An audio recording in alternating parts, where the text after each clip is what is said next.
साबुरदानी जी गड्डियां निक्कियां निक्कियां गड्डियां लंडनी गड्डी है कि पाकिस्तानी गड्डी है। वैसे साबुरदानी जी गड्डी है, ये गड्डी ने ना की वे पहले ही दसो। गला करसा खरिया साफ सच्चिया ते सुचिया साबुरदानी जी गड्डियां निक्कियां निक्कियां गड्डियां ते पैसे इतने कुछ मंगने कि दिमाग ही खराब हो गए इन्हें।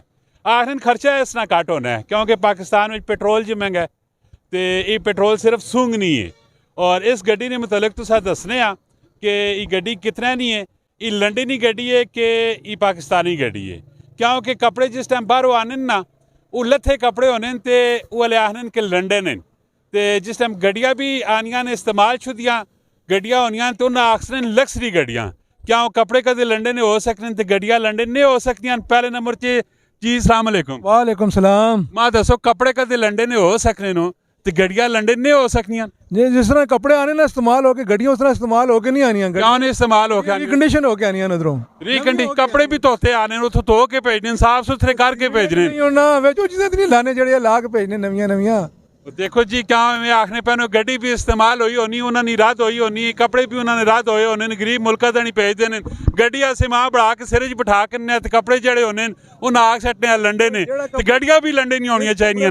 लंडन होनी आना लंडन आना मैं बाहरों मंगाए तो गड्डियां ने क्या आखना डायरेक्ट आने बाहरों मंगाइया। वैसे आखना चाहिए कि गड्डी लंडे नहीं लंडे वाली नहीं है लंडे वाली होर होनी वो जड़ियां मिलियन कपियां टुकियां बाजारों में जो होनी वो लंडे नहीं उत्थे तो लद के आनी ये इंपोर्ट हो के आनी विकने वास्ते। अला वैसे साबुरदानी जी गड्डी है ये गड्डी ने ना की वे पहले ही दसो। मूव है मूव इकड़ा मॉडल है ये मॉडल 10 है तो 14 इंपोर्ट हुई है। 14 ने इंपोर्ट हुई तो कितने कुछ पैसे ने इसने फाइनल 19 लाख रुपया है। 19 लाख रुपया पैसे फाइनल से कोई भी कमी पेशी ये ऑटोमेटिक है मैनुअल? ऑटोमेटिक है। ते ये कितने 100 सीसी है? उधर देखो कैमरा हो वेखे कांड ना करो। 660 मैं कहा बानट खोलने लगे बानट भी खोलसा सारा कुछ खोलसा गड्डी आप फ्रोल फ्राल के ना मत दसा क्योंकि इंतजार हो बैठे पे होने। इंशाल्लाह चेक करन गड्डी पसंद आसी उन्हें भी पसंद आसी जेड़ा देखसी वीडियो उसमें पसंद आसी। अगर कोई कहने वाला तो साला राब्ता करे तो नंबर की तुसा ना 0322 5426 494। अच्छा जी गड्डी जरा चेक करो अगर तुसा गड्डी पसंद आनी है तो लंडी नहीं मनी नजरा विच लेकिन तुसी पता नहीं कि समझो कि आखसो और कमेंट सैक्शन में अपनी राय भी जरूर देनी है।